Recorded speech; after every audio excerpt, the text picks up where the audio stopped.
If the Yep. shadow fleet is dismantled, which would only take 2-3 months if you had the Europeans on board with that, easier said than done. Um, then you're looking at the Russians losing three-quarters of their export income in a very short period of time. Hello and welcome back to Superpowers, the future of global security with me, James Heapy. Today I'm joined by Peter Zeihan, a geopolitical analyst and author. Peter, welcome to the show. Um, it's it's a few days before the fourth anniversary of this latest phase of the war in Ukraine.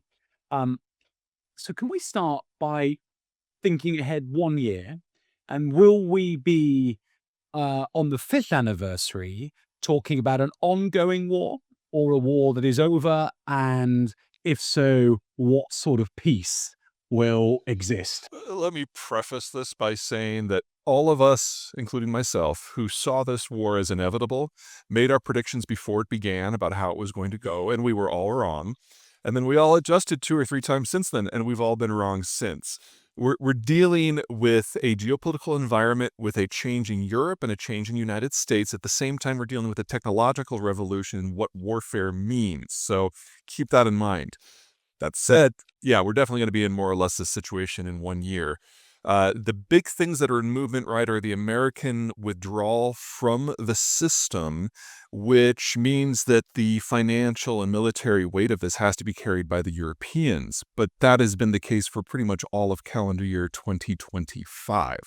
So if the Americans just said hands off, stood back, we've already been there for 10 months. So I don't think that's going to change the needle or move the needle very much. The other thing is, keep in mind that the degree of military innovation here is just immense. And as we've seen in just the last several days, the Russians have lost all communications along their entire front line, which has allowed the Ukrainians to go on the offensive. So this is a very dynamic environment that whenever there is a change, the Ukrainians generally have the upper hand. They just don't have the people to take advantage of that. So that argues for a very dynamic, static environment. Yeah, I think my sense is that I don't think a peace is particularly imminent, and I just can't see the Russians giving in peace talks the sort of terms that the Ukrainians will be remotely interested in, and vice versa.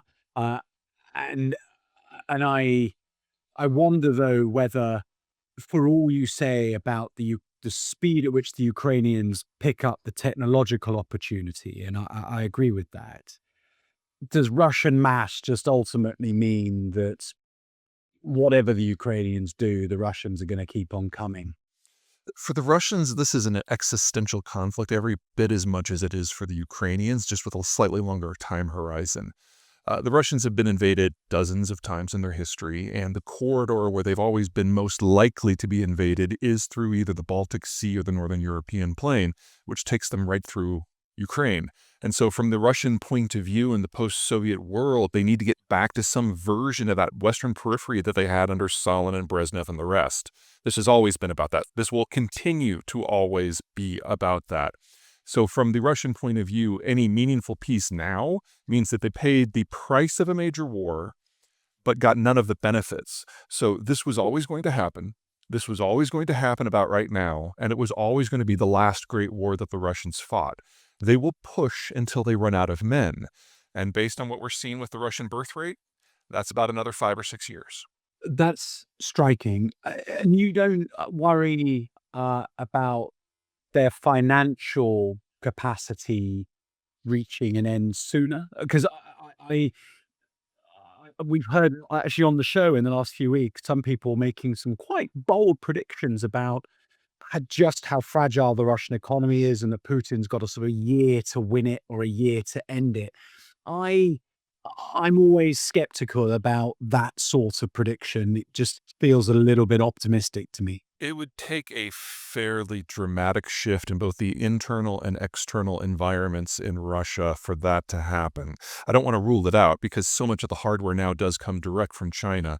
I mean, we're in a conflict where 80% of the casualties is drone driven, and the Russians have zero ability to manufacture their own drones. So if their export income were to go to zero, then they would have to use entirely domestic capacity to raise funds to get hard currency to give to the Chinese in order to build the drones. And that may generate enough internal dissent that breaks the system. But for the Russians, again, this is existential. And the idea that the people would have to suffer in order for the people to exist, that's not a very far reach for the Putin government. Is there any scenario in which, ignore for a second Trump's political will? That's quite a big thing to ignore. But does the United States have the leverage to end the war if it wanted to? Not directly. What we've seen with the Trump administration in the recent days with the post-Venezuelan cleanup of the shadow fleet is the United States has now snagged 8 vessels, and it looks like secondary powers are now starting to get in on the act. The French grabbed one temporarily, although they then released it. The Indians have grabbed 3, which is kind of a shock. And if the shadow fleet is dismantled, which would only take 2-3 months if you had the Europeans on board with that, easier said than done, then you're looking at the Russians losing 3/4 of their export income in a very short period of time. And then we're talking about a very different economic rationale. And the Russians, in order to prosecute the war, would have to direct funding from other sources, which generates all kinds of stresses. But unless and until the shadow fleet is removed from the equation, there's more than enough capital coming into Moscow to keep going at the rate they've been going for the last 2 years. So the bottom line is it's not a military contribution to the Ukrainians, nor is it a sustained diplomatic effort. It's actually an economic challenge to Russia, both through sanctions and through an intervention against the means by which they illicitly secure finance. Barring a new breakthrough in military technology that doesn't appear to be imminent, that's probably correct. The only other thing that I would want to point out is that throughout the Biden administration, one of the things that the United States, the Brits, the French, the Germans, and everybody else did is one country would pick one weapon system that supposedly was over the red line and ship it to the Ukrainians and see how the Russians react. And when the Russians didn't nuke London or Paris or Washington, everyone else would follow suit. And we did that 35 times. Gradually getting more and more advanced stuff into Ukraine. Well, in the United States, we've now reached the point with that process that we have depleted all of the weapon systems that we had in storage, and all that are left now are the weapon systems that we actually use regularly. And so any additional elevation of imported technology, for the most part, means actually training the Ukrainians on things that we are actively using today. This isn't going back to the ATCAMs that we stopped using in the 1980s anymore. And I don't see a country at war that needs every person on the front able to train on those sort of weapon systems on a short turnaround time in a way that makes any meaningful difference. So from an innovation point of view, the ball is in the Ukrainians' courts. From a financial point of view, it's up to the Europeans. And for all of us, it's just a question of how you can get the next incremental bit of bullet or artillery or drone or whatever it happens to be into the country in time. And that doesn't argue for any breakthroughs. Yes, the US and the European position is is subtly different on the sharing things that are in the current war fighting inventory. The US regards China as the pacing threat, and thus anything that it gives up from its war fighting inventory is unavailable to it for a fight against China.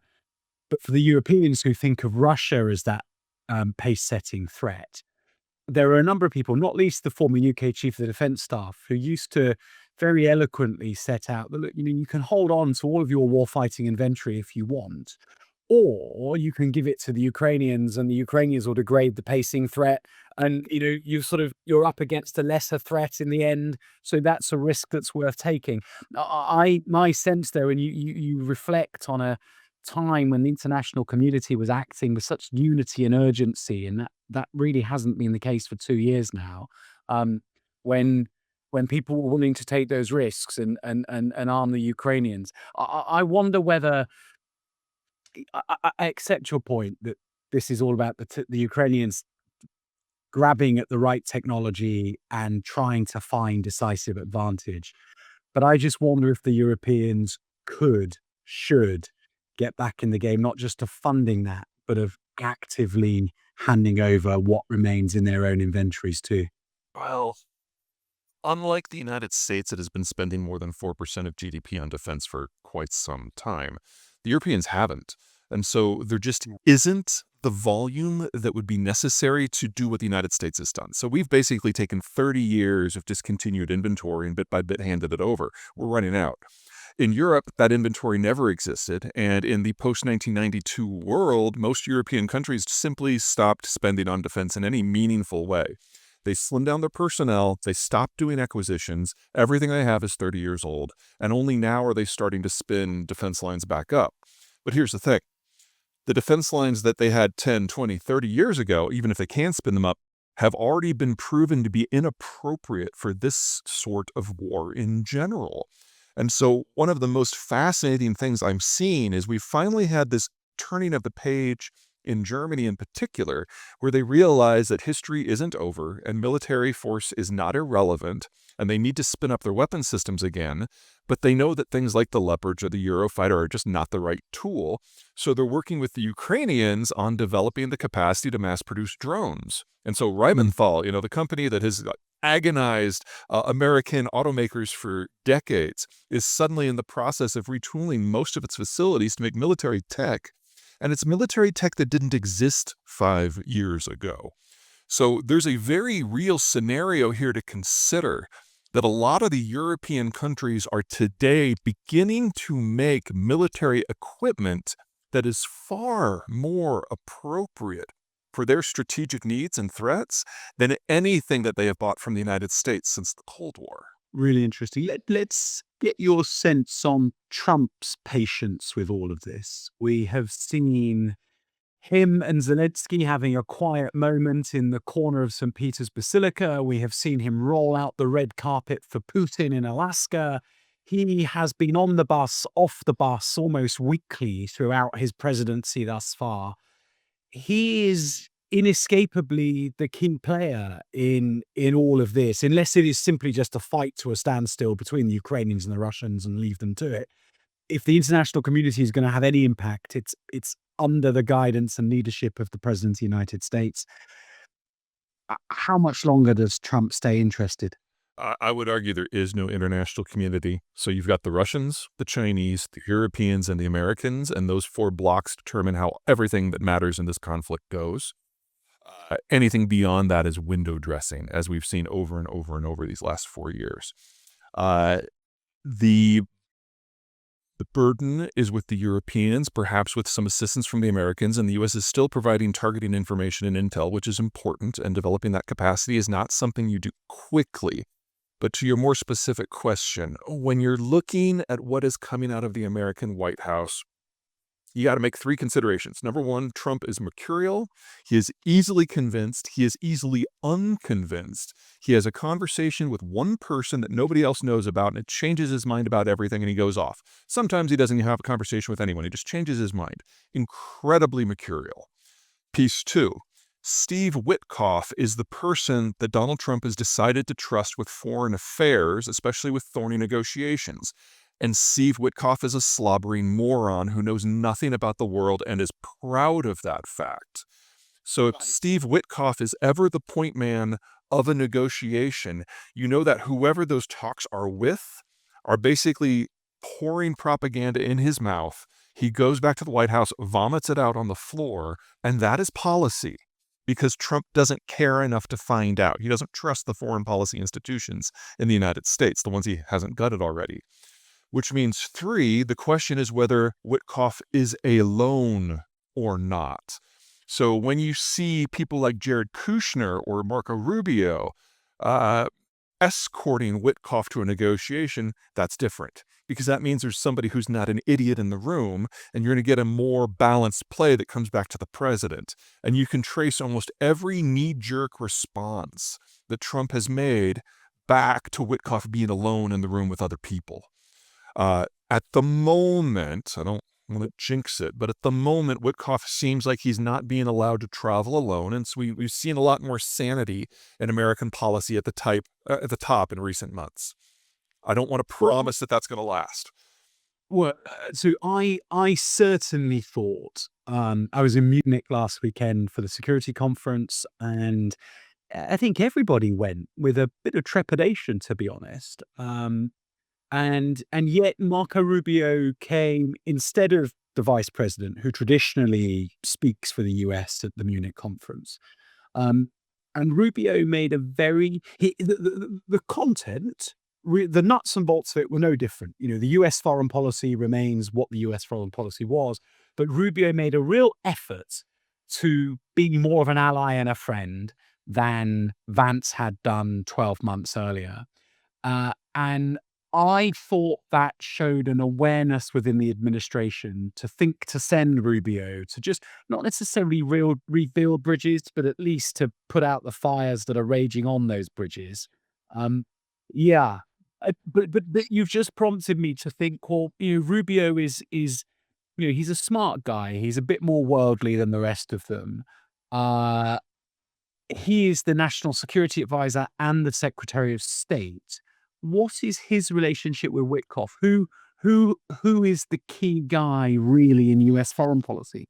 Let's be clear. Steve Witkoff is liked and respected by no one except for the president himself. He is a friend of the president who is brought in from the outside. Trump distrusts the State Department and the National Security Council because in his first term, they kept trying to explain things to him about why he would have a crazy idea and it wouldn't work. So when he came in the second time, he fired everyone who might have an opinion about anything that they had trained their whole lives just to study. The top of both institutions has been purged. And Trump only brought in Rubio to be the pretty face. And so for the first 8 to 10 months of the second Trump administration, Rubio was on the out. Trump made him Secretary of State, he made him NSC, and then kicked him out of the White House. He couldn't get in to have a meeting with the president. And so we had people like Witkoff, who are idiots, and we had people like Vance, who are, let's call it what it is, white nationalists. And they have ideology, in the case of Vance, which is the only lens through which he views the world, or you had Witkoff, who was just dumb. And that was the only input that Donald Trump was getting, except for from Tulsi Gabbard, who's basically a Russian plant. So, of course, we had crazy policies coming out of the White House. And it made Trump look so stupid over and over and over, being played by everyone left and right. And finally, it took the first lady, Melania Trump, to point out to the president, like, you know what? You're just being played again and again and again and again and again. And so he finally brought Rubio back in when Rubio had this idea about going after the Venezuelan government, because that appealed to Trump. And all of a sudden, Rubio is, I don't want to call him in good graces, but is actually in the room again after several months of not being in the room. So we've got this weird culture clash and internal argument and backbiting going on right at the top. And there's nothing underneath it for the mid-level people who usually actually carried out the nuts and bolts of policy. So there's a lot of drama. We're in the international press, in the White House itself, and not a lot underneath, but all of the guns and the military remain functional. So we're getting these wild swings back and forth. And if you're in Europe and you're used to consensus-based decision-making, it's got to be incredibly discombobulating. Really interesting. The other thing that I took from Munich, which I was told was remarkable, was the size of the congressional delegation, and particularly the Senate delegation. 25 US senators had planned to travel. I think in the end, a couple didn't. But nonetheless, between a fifth and a quarter of the United States Senate made a point of crossing the Atlantic for the weekend to go to a Europe-based security conference. And my sense was that with one or two MAGA exceptions, there was a real bipartisan effort to reassure the world that the United States hasn't completely abandoned its responsibilities as the global superpower. And also a fair few of them reminding people like me of what the Senate's role should be in terms of setting US foreign policy, and particularly its war-making powers. So am I putting on my rose-tinted glasses and trying to find hope where there is none? Or actually, did I pick up on all the US strategic messaging last weekend that I should have done? I think you've got one foot in two. a foot in each of two camps, and I totally understand where you're coming from. It's not that I disagree. It's just, whew. Okay, so foreign policy in America is a presidential prerogative flat. Military use by any definition in the United States for the first 90 days is an American presidential prerogative flat, no exceptions. So, for example, we're in the process of moving military force against Iran. If Trump decides to pull the trigger, he's got 3 months to do whatever the hell he wants to do. There is something in the U.S. system called the War Powers Act that was passed after Vietnam, where the Congress, which constitutionally has control to declare war, can insert itself into the military and foreign policy process and stop the U.S. president from using military force for more than 90 days. It was passed over a veto 40 years ago, and every single administration since then has rejected its constitutionality, but chosen to abide by it, except this presidency, which just rejects it outright. The only way that you get a situation where that is resolved one way or another is for the Congress to do a two-thirds majority vote to force the president to act or not act, or the Congress refers the case to the court to have the court do it. Because the Republican Party is basically a cult of personality now, and it holds a majority in both houses of Congress, we haven't had that confrontation. So when you look at things like the senators coming over to Munich, you have to keep in mind that at the moment, the Congress has chosen to sit this out. And when I say this, I mean everything. There's enough MAGA support for the president still to easily prevent that two-thirds opposition vote from happening.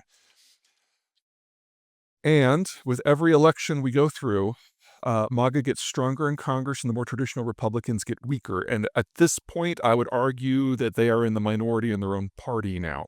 And the Democrats are just so chaotic, they really can't function aside from a reflexive rejection.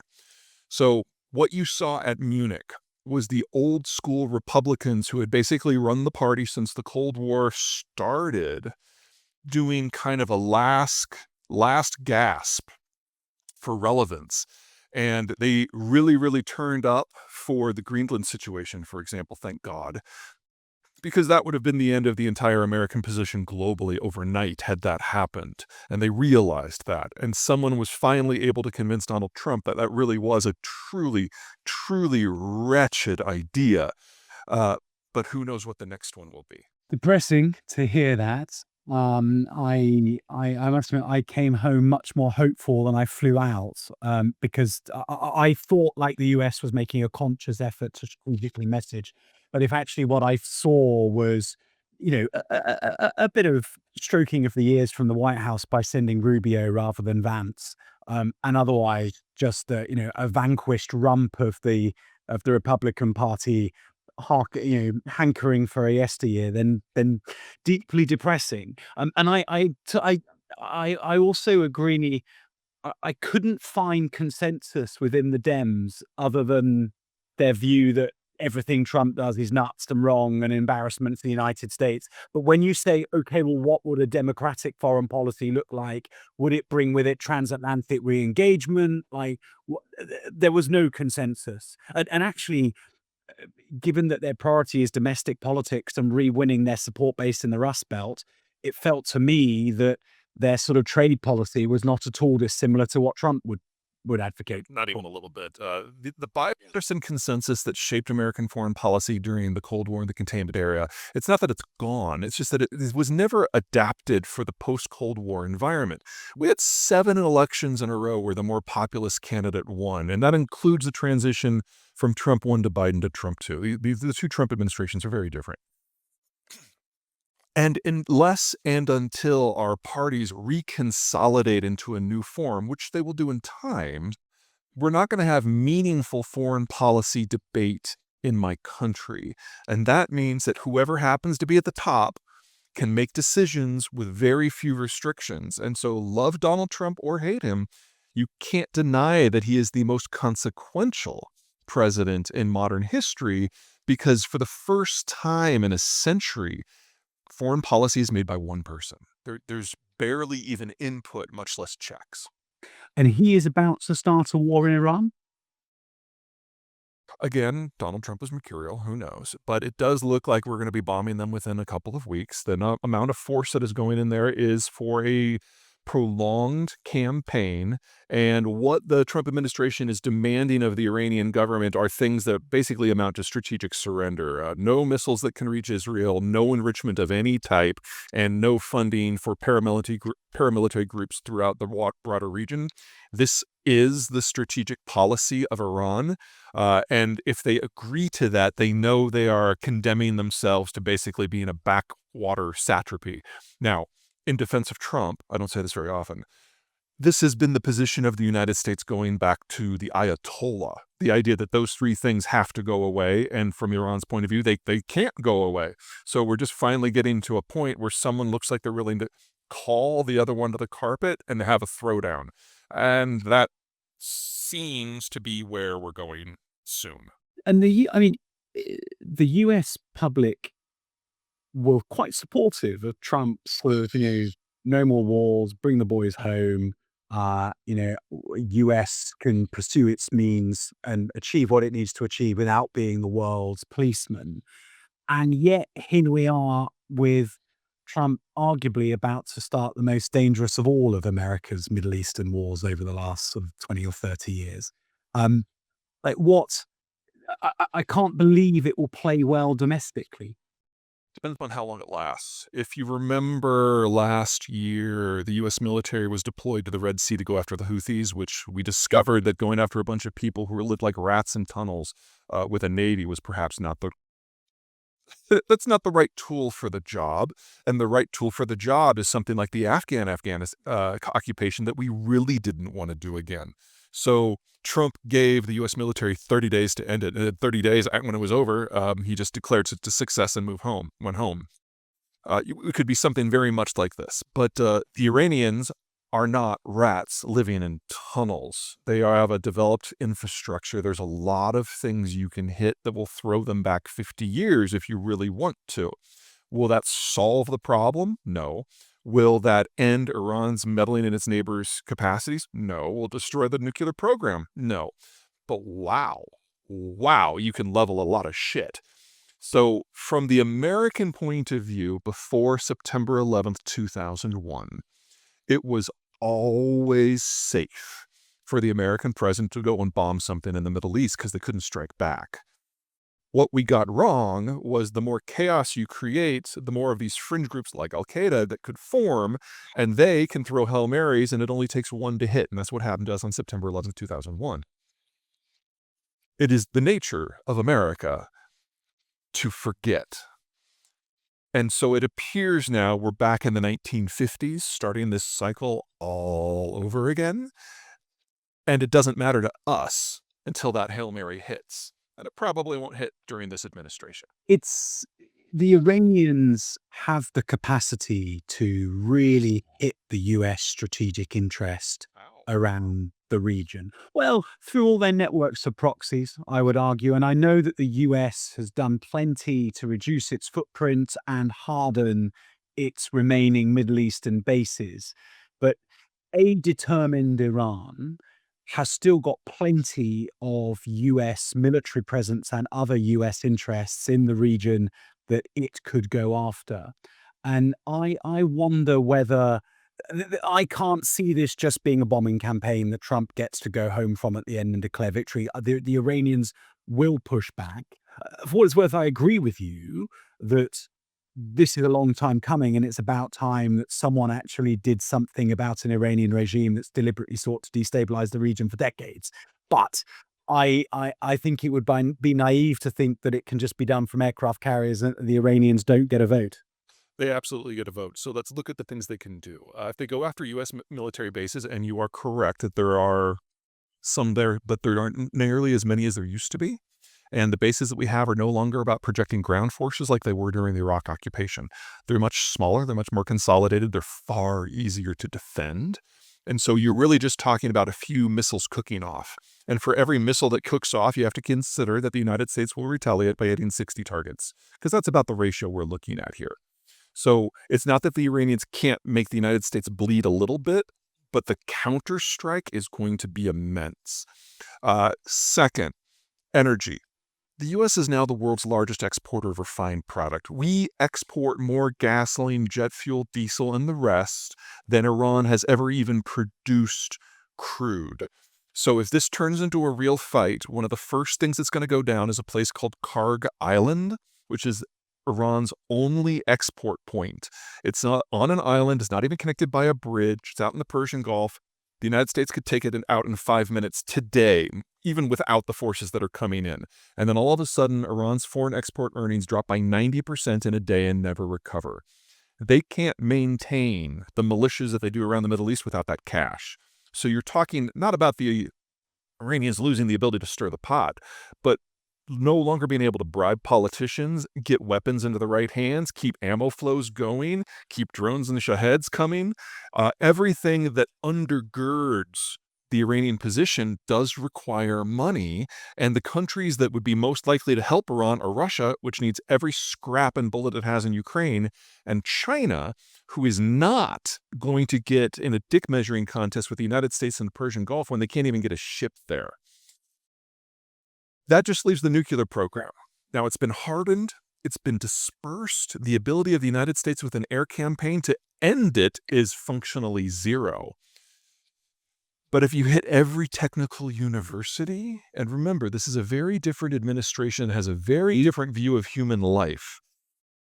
You can set Iran's technological base back to the 1940s in a couple of months. Absolutely fascinating.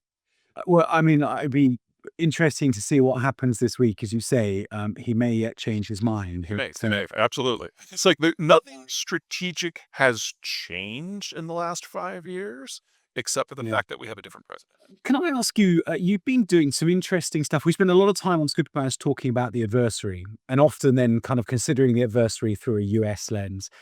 You've been writing about Japan and Canada. Can I ask you, first of all, about the Japanese debt crisis and your hypothesis that it could go global? That sounds pretty worrying. Well, let's start with the reasons not to worry. Japan's debt, if you include pension arrears and local debt, is now over 500% of GDP. Usually, it's like if you go back to the Euro crisis, when a country hits like 90%, we all freak out a little bit, and Japan has been past that for decades. But keep in mind that almost all of their debt is domestically held. So when they decide to address that, they basically just wave a wand and it all goes away in a day. That's a political question, not a financial one. What's weird from my point of view is they've been now running debt to GDP ratios of 7 to 10% every year for 35 years.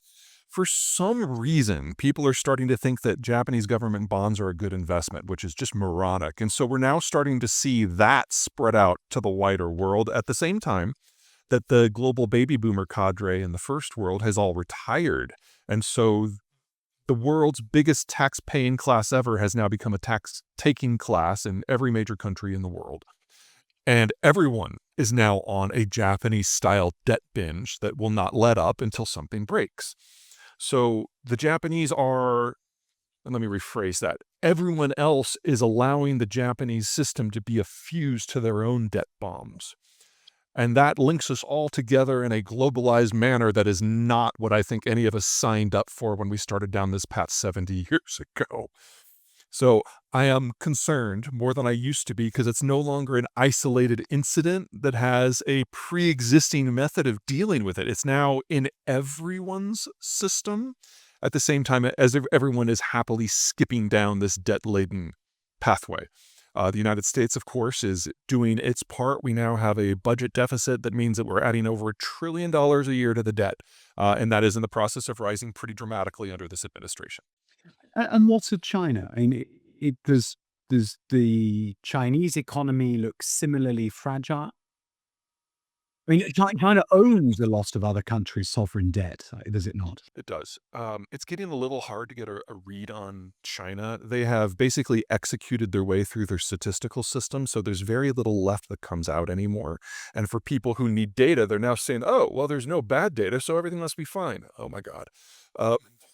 The debt buildup we had between 2019 and 2023 in Japan was more than Mm, what the Brits did at the height of World War II. So they now, as of 2023, which is the last time the data really made any sense, they had about 300% of GDP in corporate debt. Remember, in Japan, there is no, I mean, local versus federal versus corporate, it's very mushy because these are all state-led fascist systems. And so there really isn't any national debt, but state-owned companies have 300% of GDP, and then local governments probably today have something like 50 to 80% of GDP.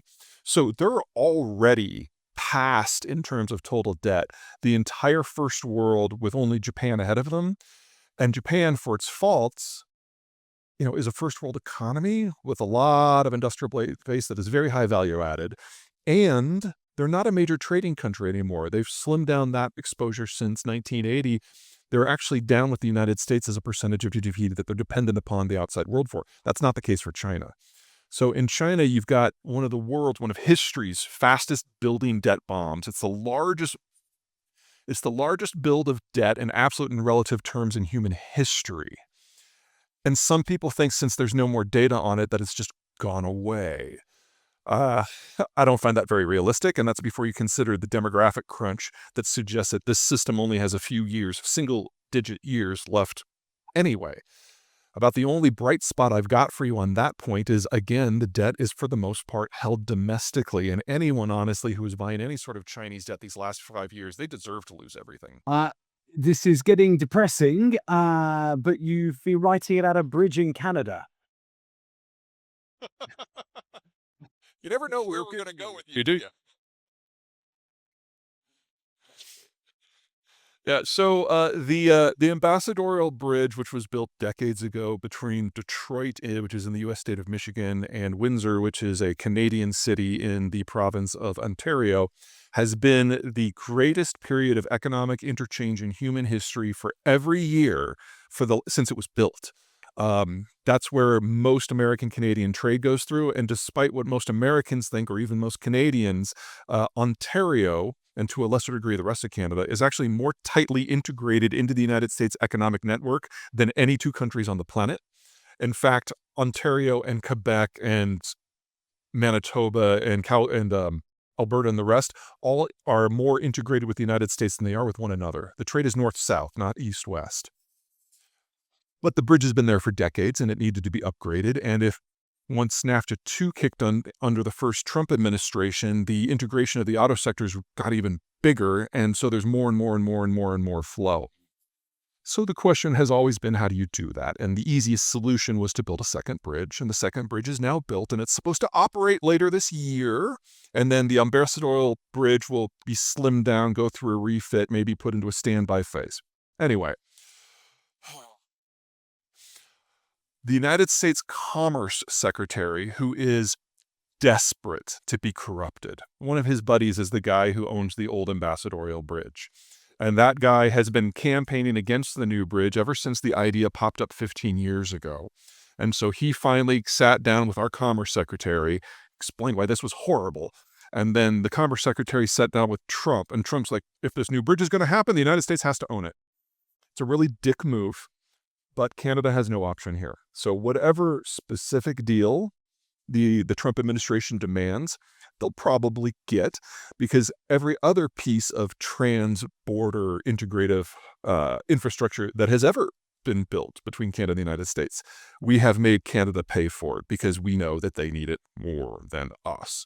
So don't let the sparks and the drama and the corruption dissuade you from looking at the actual map and the actual history. So is Trump doing this in a way that feels really corrupt? Yeah, because it is. Is Trump doing this in a way that makes him look like a dick? Yeah, because he kind of is. Does that mean he won't get his way? No. I You are expert on matters near and afar. It's been fascinating to talk to you. I just wonder, given how closely you watch global affairs, geoeconomics, geopolitics, whether or not you think that what we're going through at the moment is a consequence of Trump's idiosyncrasies reflected on a fragile and volatile global situation, or whether actually, irrespective of Trump, the world is now just very, very different and we're accelerating towards something even more dangerous, even more chaotic. It's absolutely both. Remember, I mentioned that we had 7 elections in a row here where the United States, from a global point of view, picked the wrong guy. We had a chance 30 years ago, 20 years ago, 10 years ago to come up with a system that was more sustainable for the post-Cold War world, and we never did it. We couldn't be bothered. So we always knew that the break in the strategic environment was going to happen because it doesn't work without the United States maintaining freedom of the seas for everybody. There is no trade without that. There's also no trade without consumers. And the world has been demographically aging for 80 years, and we're now in a situation, it's not that we've run out of children. A lot of countries did that back in the 80s and 90s. We're now running out of working-aged adults in the advanced world. And the advanced developing world is aging much faster than the developed world ever has, with China being at the lead of that, to the point that they're looking at national dissolution. And both of these trends were always going to kind of hit us head on in 2025 to 2035, the window we're in right now.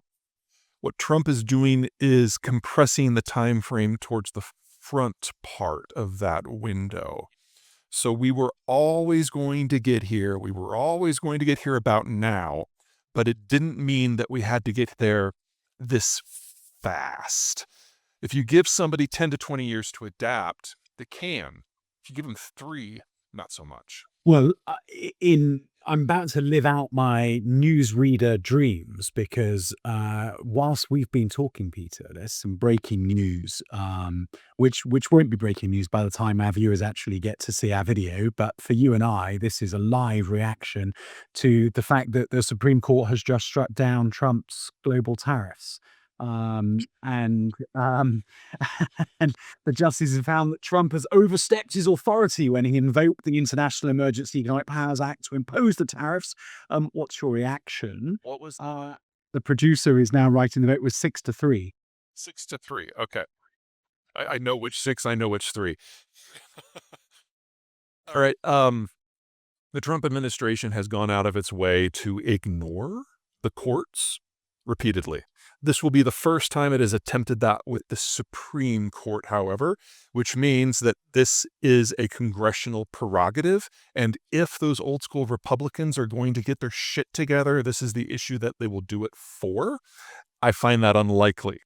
I find it more likely that Trump will simply come up with new reasons and new justifications for doing actually more tariffs. He's the type of guy to double down unless he's been completely boxed in. This isn't boxed in. So this court system, or the challenge that led to this, will now have to happen all over again with a different law and a different justification, unless and until Congress steps in with that 2/3 majority.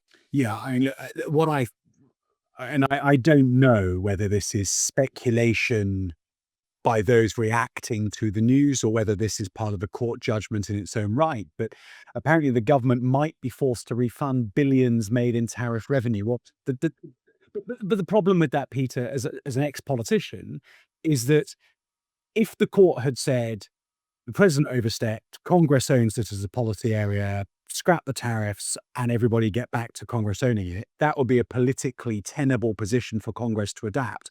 But Congress is not going to support the American people handing over billions of dollars back to every other country on earth. That is politically mad. You're crossing your wires there a little bit. You absorbed a little Trump propaganda. This money doesn't go to foreign countries. It goes to the companies in the United States that did the imports. Oh, I see. Yeah. Okay. So the refunds would have to go to the businesses that have had to pay the tariffs to import from overseas. That's how the U.S. customs systems works, yes. Gotcha. Well, that wouldn't be quite so politically toxic. Although I still suspect that, it's you could see how the White House spins that. Oh, of course. And now we are only 7 months away from the midterms, and any Republican congressperson who crosses the administration on this will absolutely face a presidentially fired primary proponent or a primary opponent who would be somebody that the president felt he could control completely. So the timing of this, in order to make politics in the United States even a little bit more spicy, is perfect. Well, Peter, you were an expert respondent to breaking news. I don't think CNN are going to be knocking on my door as a sort of breaking news anchor anytime soon. But anyway, interesting to see that come up as we've been speaking to get your expert response. Given what you were saying, the absolute certainty around the president's powers to set foreign policy, wage war, interesting to see that on this, the court might be in the process trying to curb his powers. Although I note with some concern that you think the White House might actually take on the Supreme Court's authority and just say, no, we're ignoring you. We'll do a whole new paradigm. Let's be honest here. This administration is not interested, and in fact is opposed to the very concept of institutions. And every other institution has already been challenged. The Supreme Court's all that's left. Fascinating, depressing. But there we go. Look, Peter, please come on the show again. I found it fascinating to talk to you, and the dexterity with which you dance around the world and join up the dots was a joy for me to hear. And I'm absolutely certain everybody watching would have thought the same. So thank you for coming on. You've been watching Superpowers with me, James Heapy. For more episodes of the Trump Report and Frontline, and of course, for more Superpowers, please subscribe to the channel. But otherwise, we will see you next week. Thank you very much, and goodbye.